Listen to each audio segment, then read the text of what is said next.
Tesalonianina voalohany toko 2.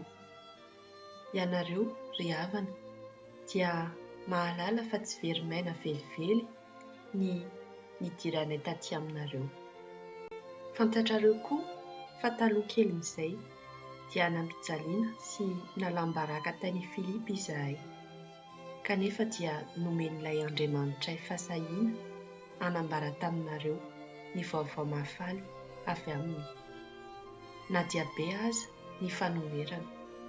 Eny, ny antso nataonay dia tsy mifototra amin'ny fitaka na amin'ny fahalotoana na amin'ny fisolokiana, fa Andriamanitra no efa nizaha toetranay ka nanankina taminay ny vaovao mahafaly.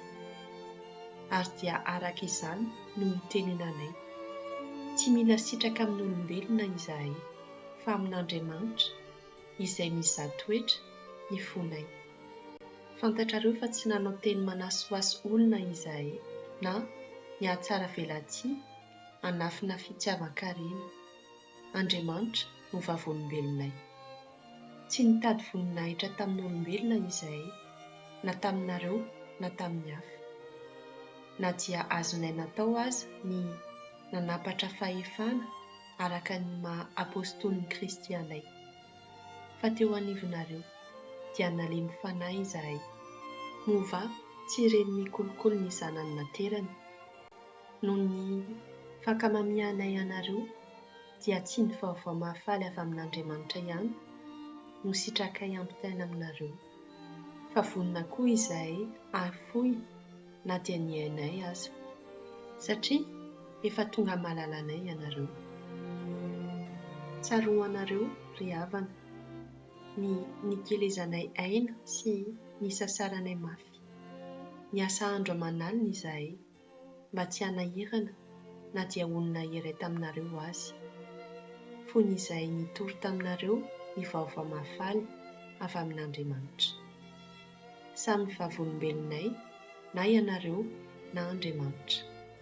Fa madio sy marina ary tsy manatsiny ny fitondrantenanay teo anoloanareo mpino.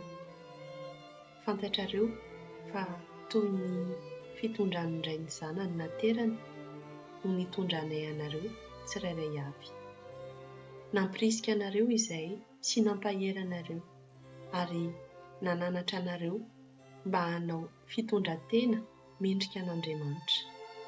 Dia ilay Andriamanitra izay miantso anareo hiditra ao amin'ny fanjakany sy ny voninahiny.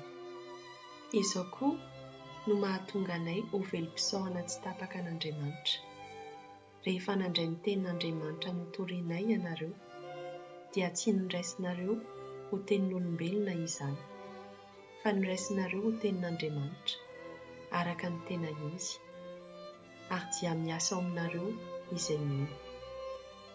Ianareo ry havana dia efa tahaka ny kristianina ao amin'ireo fiangonan'Andriamanitra any Jodea, izay tafaray amin'ny Kristy Jesosy, izay nanjoa aminareo tamin'ny nafitsiky ny mpiray firenena aminareo no nanjoa azy ireo koa tamin'ny nafitsiky ny Jiosy.